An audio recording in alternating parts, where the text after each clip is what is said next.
Bonjour les amis, j'espère que vous allez bien, que vous êtes en pleine forme, que vous êtes bien installés et surtout que vous avez passé un bon week-end. Bienvenue dans cette nouvelle vidéo, une critique avec et sans spoiler de L'Amour ouf, un film réalisé par Gilles Lellouche, un film qui est très attendu. Je m'en suis rendu compte hier quand j'ai été le voir en avant-première, la salle était blindée, pleine à craquer. Il ne fait aucun doute que le film sera un succès. Alors est-ce que le succès sera mérité?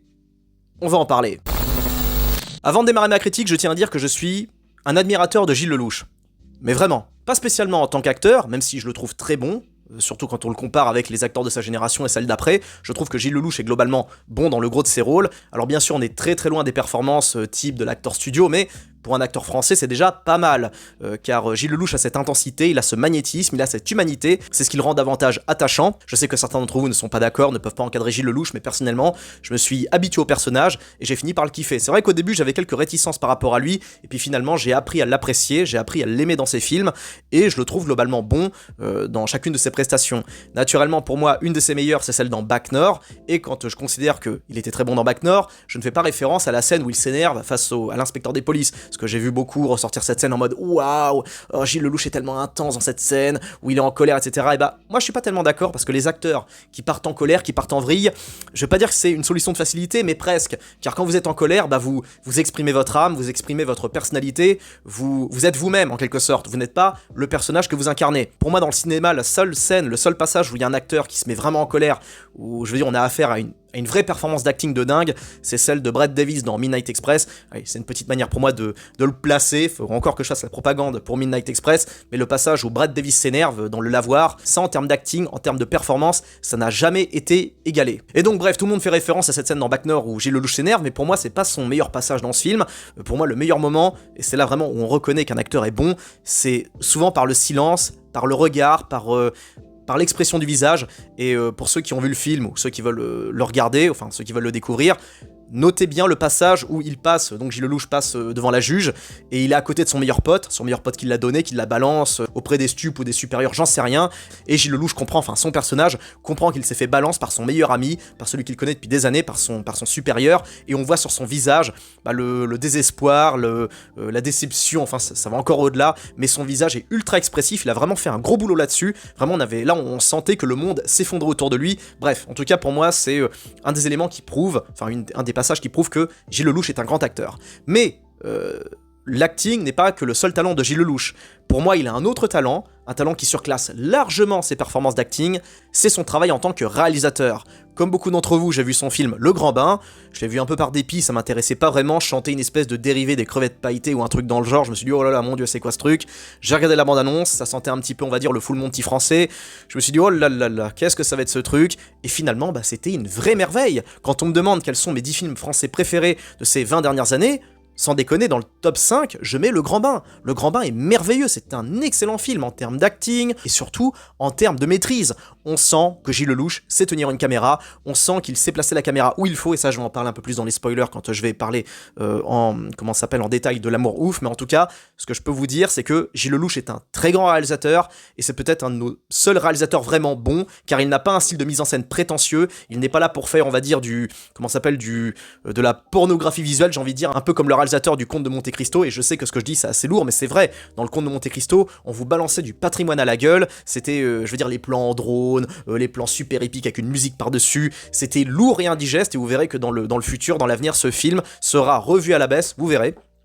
Et concernant Le Grand Bain, regardez-le si vous ne l'avez pas vu, ou re-regardez-le, et observez bien la façon dont sont placées les caméras. Vous ne trouverez presque pas d'équivalent dans le cinéma français, car je pense que Gilles Lellouche a opté pour une technique un peu à l'américaine, c'est-à-dire qu'il fait en sorte de rendre chacun de ses plans inoubliables. Je sais que ce que je suis en train de vous dire maintenant, je devrais en parler plus tard dans la vidéo, mais je le dis maintenant parce que pour ceux et celles qui vont lâcher la vidéo en cours de route, je veux que vous sachiez ça, maintenant. Gilles Lellouche sait placer une caméra, et c'est là justement toute la différence entre lui et le gros des cinéastes français. Gilles Lellouche a une patte à l'américaine, et quand je dis à l'américaine, n'imaginez pas un truc délirant, oh là là, Mad Matt, c'est un Yankee mental, il ne voit tout qu'à travers le prisme américain. Non, c'est pas ce que je veux dire. Ce que je veux dire par là, c'est que Gilles Lellouche innove, il invente, il propose des trucs, il tente des trucs. Et jusqu'ici, dans le gros des films français que j'ai vus, je n'ai pas vu un style comparable à celui de Gilles Lellouche. Car Gilles Lellouche, contrairement au gros des réalisateurs français, il fait autre chose que du chant contre-champ. Allez, bam, c'était la grosse disquette lancée au cinéma français, excusez-moi, allez, c'est parti pour la critique de L'Amour Ouf,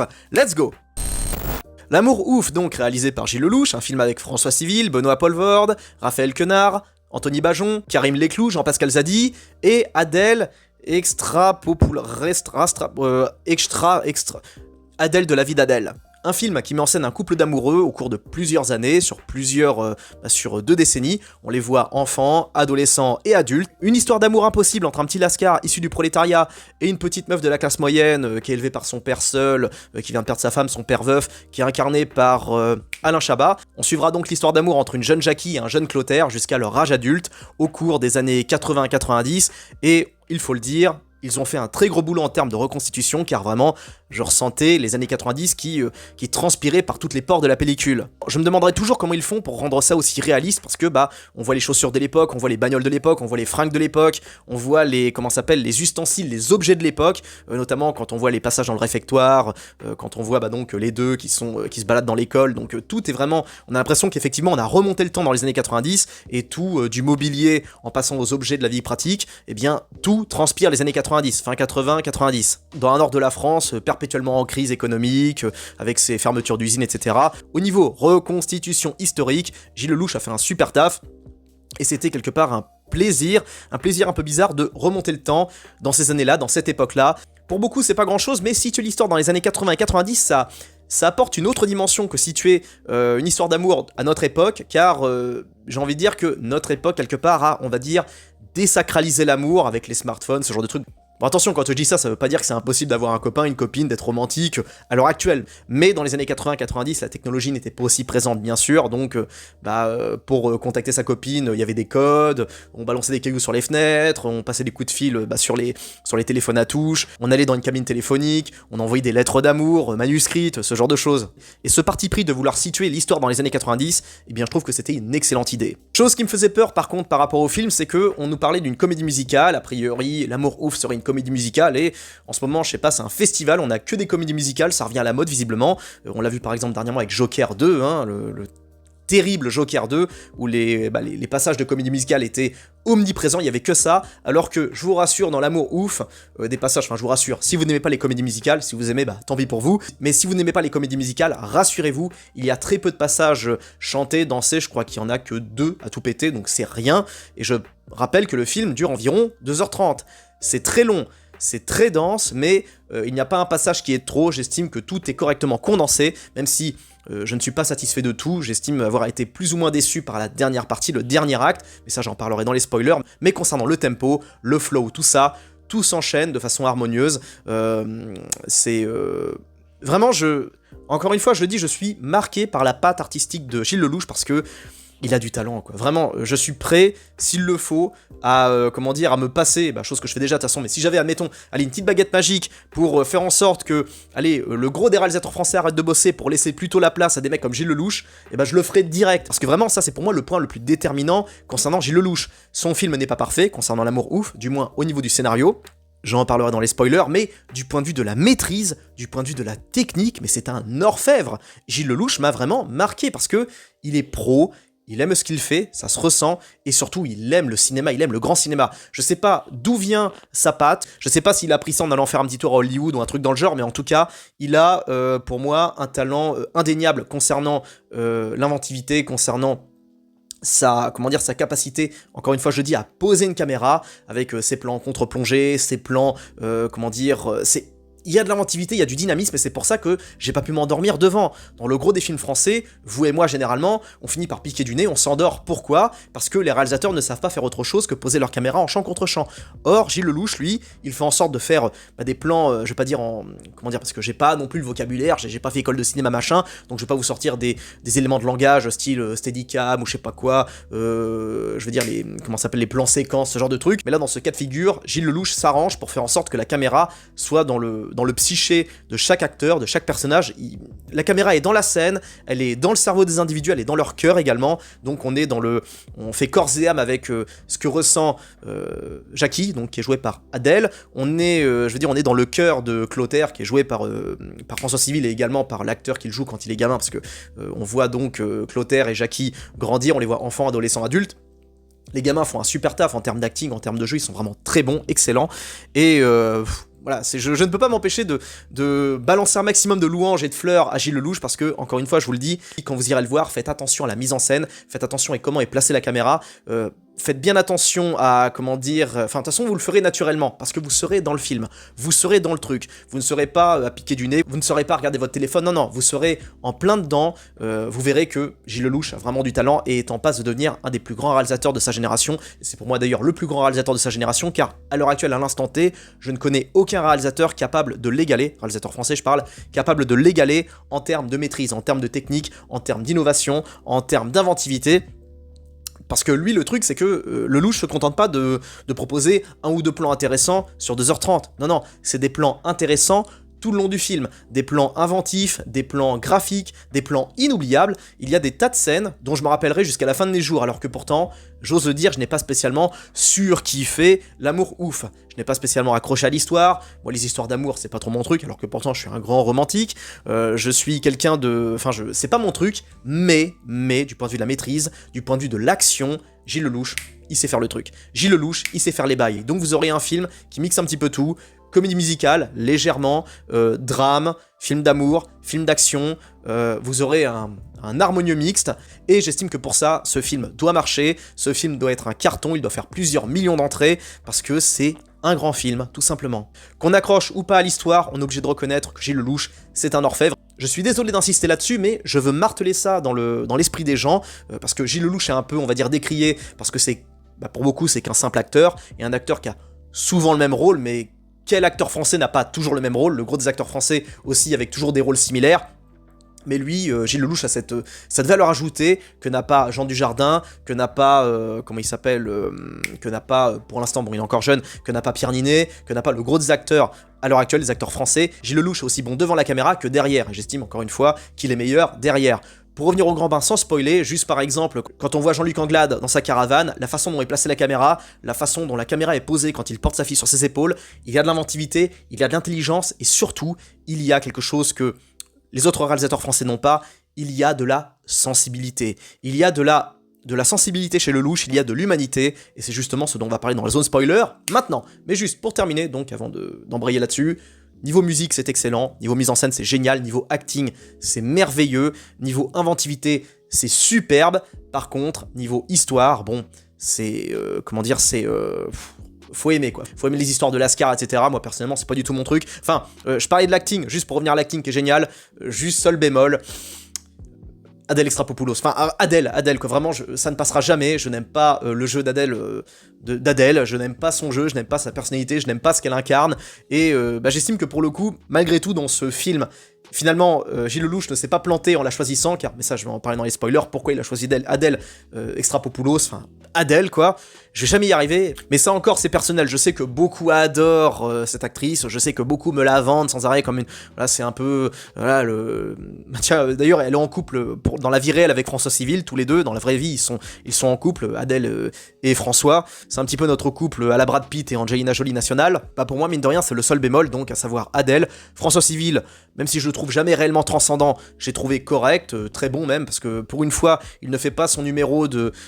jeune promu aux yeux écarquillés toutes les 30 secondes, là quelque part Gilles Lellouche a dû bien le briefer pour qu'il soit un peu différent, beaucoup plus dur dans sa chair, dans son âme, et c'est parti pour la zone de spoiler, let's go. Dès le début, on comprend que Gilles Lellouche aime le cinéma, vraiment, parce que ça démarre avec une scène d'intro bien violente qui commence sur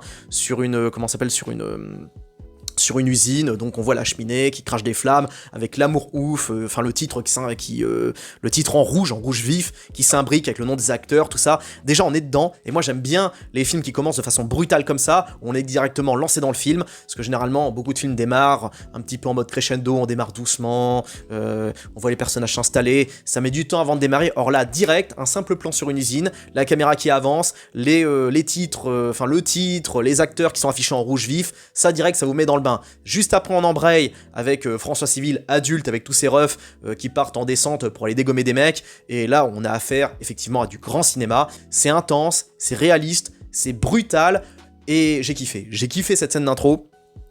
que je vais pas trop spoiler non plus, hein, mais je pense que si vous avez vu le passage, enfin si vous avez eu la chance de le voir en avant-première, vous voyez tout de suite à quoi je fais allusion, et si vous avez vu le film, forcément, vous voyez voyez forcément de quoi je veux parler. Le plan avec qu'on le voit d'ailleurs dans la bande-annonce, hein. Ce plan où on voit les ombres en train de défiler avec les kalachnikovs, les flingues, avec les flashs des coups de feu, etc. C'est génial, c'est sublime, et pour un film français, bah, c'est quand même assez ambitieux, car on tente des trucs. Par contre, si j'adorais la scène d'intro, je n'ai pas compris la fin, parce que je suis obligé d'en parler dans les spoilers, mais je n'ai pas compris le dernier acte, un dernier acte assez bizarre, qui se termine par les retrouvailles entre Clotaire et Jackie, alors qu'à la base, au début, bah, Clotaire est censé se faire buter, on le voit se prendre une balle dans la tronche à coup de 12, donc terminé, c'est ça que j'ai aimé justement, le début montrait une tragédie d'emblée, à savoir bah, Clotaire adulte qui fait des conneries, qui fait des dingueries, et il se fait buter à la Scarface en gros, et à la fin, bah, finalement, on comprend qu'il s'est pas fait buter, qu'il est revenu en arrière, qu'il a pas fait la connerie d'aller se friter contre un gang ennemi, il rentre dans le droit chemin, il trouve un petit boulot, avec sa meuf, tout ça, ils font leur life, et j'ai été un petit peu déconcerté par ce moment, où en fait, le réalisateur prend le parti de changer la fin. Quelque part, il fait du révisionnisme au cours du film, et j'ai trouvé ça un petit peu gros. J'aurais préféré un film qui termine sur une tragédie, où Jackie perd son mec, ça finit, je sais pas, va le voir à son enterrement, ou un truc dans le genre, il y a une petite morale assez triste à la fin, or non, ça termine sur une happy end un petit peu facile, même très facile, et c'est ça justement le truc qui m'a le plus dérangé dans ce film. C'est cette fin, cette espèce de happy end, je n'ai pas d'autre mot, c'était pour moi de la facilité, et je sais bien que derrière il y a quelque part une espèce de symbolique en mode ah là là, les amours qui se retrouvent, qui font leur vie ensemble, malgré la modestie de leur train de vie et leur lifestyle, ils s'aiment et c'est le principal, je suis d'accord, cependant, c'est vraiment quelque part casser une certaine forme de logique qui s'était instaurée dès le début, parce que dès le début on comprend que ça va mal finir, on comprend que ça va terminer dans le sang, que ça va terminer de façon catastrophique, mais cette fin, je trouve, était pour moi un peu trop, et je pense que c'est ce qui va, quelque part, déranger le gros des spectateurs, peut-être quelque chose qui va vous déranger vous-même, n'hésitez pas à le dire dans les commentaires d'ailleurs, mais j'ai été plus ou moins désarçonné par ce passage. Il crève au début, finalement il survit à la fin, et ça se termine un petit peu en mode romance, ils se retrouvent à la cabine téléphonique, là où ils sont encardés, etc. Ils vont à l'hôpital, et ils se parlent normalement alors qu'ils se sont pas vus depuis 10 piges, et puis juste après, ça termine en mode, tiens, on fait notre vie ensemble, etc. C'était un petit peu trop poussif à accélérer, j'aurais préféré limite un cheminement classique, plutôt que de tenter une espèce de facilité scénaristique comme ça. Je sais pas si Gilles Lelouch était à bout de force à ce moment-là, parce que je rappelle que le film dure plus de 2 heures, quoi, donc faut les tenir, quoi, un film d'amour de plus de 2 heures, 2h20, 2h30, quelque chose comme ça, qui se situe dans le nord de la France, parce qu'on parle pas de Titanic, on parle pas d'un truc épique, grandiose, avec une catastrophe, ou un truc comme ça, on parle d'un film d'amour, dans un monde normal, dans une temporalité légèrement différente, avec, oui, de l'action certes, mais c'est pas non plus un truc ultra fantastique, et c'est globalement ce qui m'a dérangé. Par contre, le reste, j'accroche absolument tout, il y a juste, vraiment, Adèle que j'accroche pas, vraiment à chacune de ses apparitions, je l'assume, c'est un délit de sale gueule, je dis franchement, j'ai le droit de le dire, vous avez le droit de le penser vous aussi, je ne peux pas vraiment supporter aussi bien son acting que ses interviews, parce que Adèle a toujours le même flow, ce même phrasé, ce même ton de lascar. Je veux dire, j'ai côtoyé des meufs qui ont grandi en cité, qui ont côtoyé des lascars, qui ont côtoyé des mecs énervés, je peux vous garantir qu'aucune n'a la façon de s'exprimer d'Adèle Extrapopoulos. Je ne sais pas pourquoi elle surjoue la meuf de cité, alors que pourtant c'est une petite nana de Paris, qui a connu les beaux quartiers, qui est issue de la bourgeoisie, je ne comprends pas son intérêt à forcer à mort sur ce flow, sur ce ton, mais en tout cas ce serait bien qu'elle change un peu de style, quoi, parce que ça commence à devenir lourd à la fin, ça fait plus de 10 ans qu'elle a constamment le même rôle, la même voix, le même flow. Même François Civil a su, quelque part, s'émanciper de sa personnalité, à savoir, comme je l'ai dit, le jeune premier qui a les yeux toujours écarquillés, le jeune beau gosse, là, non, là, il a su apporter de l'intensité dans son jeu, un personnage de chien fou, d'énervé, il est vraiment très bon là-dedans, il a su, s'émanciper de sa personnalité, mais alors Adèle, toujours la même chose, quoi. Et je pense quelque part que Gilles Lelouch l'a pris pour ça, parce qu'au début, la jeune Jackie, la jeune Adèle, c'est une petite meuf issue de la classe moyenne avec un père qui est intelligent, qui est travailleur, qui est responsable et tout. Donc la gamine, elle part sur une bonne pente, elle est partie pour être une bonne élève, intelligente, studieuse, tout ça. Et finalement, arrivée à l'âge adulte, parce que Clotaire l'a détruit, étant donné qu'il fait des conneries, il va en tôle, tout ça, il va en zonzon. D'ailleurs, mention spéciale à son équipe de Lascar avec qui il fait des conneries. Vraiment, les acteurs sont excellents. J'ai surkiffé le passage où ils vont tous en garde-ave. Tous les mecs, c'est un peu des white trash en gros. On voit que c'est des durs, on voit que c'est des violents. Et leur jeu, leur intensité était juste génial. Le passage du comico, c'était fantastique. Vraiment, là, c'était pour moi du grand cinéma. Des mecs expressifs avec du sang, qui ont le sang chaud, qui sont énervés et qui ont cette faculté à capter l'objectif. Ça, j'ai adoré. D'ailleurs, mention spéciale à Benoît Poelvoorde, qui joue un mafieux, qui joue le parrain, on va dire, de la mafia du Nord. Je l'ai pas trouvé exceptionnel, mais c'était intéressant de le voir dans ce rôle, pourquoi pas. Moi, j'aime bien voir les acteurs de style comique dans des rôles sérieux. Et là, sans pour autant le trouver inoubliable et transcendant, je l'ai trouvé correct. Mais pour revenir au personnage de Jackie, je pense que Gilles Lelouch a eu le nez fin en engageant Adèle pour ce rôle, parce que, en temps normal, Adèle parle comme une lascar, parle comme une sous-prolo, et là elle incarne une prolétaire, donc elle fait hôtesse d'accueil, caissière, et je ne dis pas ça en mode péjoratif, hein. Je rappelle que au niveau de ma condition sociale, actuellement, étant donné que j'ai aucun diplôme, les seuls, enfin à part celui de coach sportif que j'ai eu récemment, les seuls boulots que je peux faire, c'est même pas caissière, quoi. J'ai même pas le niveau pour être caissier, parce que ça demande des facultés en termes de calcul, etc. Même moi, je suis pas capable, je ne pourrais pas faire caissière. Donc, me faites pas dire ce que j'ai pas dit. Je suis un vrai prolo, je sais de quoi je parle. Et quand je dis que Adèle joue très bien la prolo, c'est pas de façon péjorative. On se comprend, hein. Et donc, Jackie au départ est partie pour être une élève modèle qui réussit machin, et finalement, elle se barre en sucette parce que son mec va en tôle. Elle était liée à lui, et puis comme il a gâché sa vie en faisant des conneries, elle gâche sa vie également. Jusqu'à ce qu'ils se retrouvent pendant ces 12 ans, donc pendant 10 ans, elle est vide, elle est comme morte à l'intérieur jusqu'à ce qu'elle le retrouve, et c'est là qu'elle existe de nouveau, c'est là qu'elle émerge, qu'elle a une seconde vie. Et c'est tout ce que j'ai. Je pourrais encore embrayer sur d'autres choses, mais globalement, j'estime avoir dit l'essentiel. Pour moi, L'Amour ouf est un très bon film, même si pour moi la fin est plus ou moins ratée. Excellent acting de partout, y compris pour Vincent Lacoste, que je déteste lui aussi d'ordinaire, parce qu'il a toujours eu jusqu'ici ce petit rôle de petit parisien, vous savez, pédant, arrogant. Là, pour une fois, je l'ai trouvé bon, parce qu'il joue un pédant arrogant, PDG de je sais pas quoi, mais il était bon là-dedans, notamment grâce à la patte de Gilles Lelouch, parce qu'encore une fois, il sait placer la caméra, il sait mettre ses acteurs en valeur, et ça, mine de rien, c'est non négligeable. Et voilà mon bilan sur L'Amour ouf. Donc je retiens absolument tout, sauf la performance, même si elle est bonne dans son rôle, mais c'est parce que vraiment, je vous le dis encore une fois, c'est un début de sale gueule. Je n'apprécie pas Adèle, quoi. Et mis à part elle, et mis à part la fin, qui je trouve était exagérée, j'ai absolument tout kiffé. À part, allez, encore d'autres éléments qui m'ont énervé, c'est Jean-Pascal Zadi, que j'aime beaucoup, que je trouve très bon, qui est très bon comique, mais il apporte trop cette touche, cette drôlerie qui pour moi n'a pas sa place, car plus le film avance, et plus ça devient sérieux, et Jean-Pascal Zadi est là un petit peu pour désamorcer les moments sérieux, et je trouve que c'était un peu une bêtise. Je pense que ça aurait été très bien de garder le tempo dramatique, le tempo sérieux, donc il aurait fallu prendre quelqu'un d'autre plutôt que Jean-Pascal Zadi pour ça.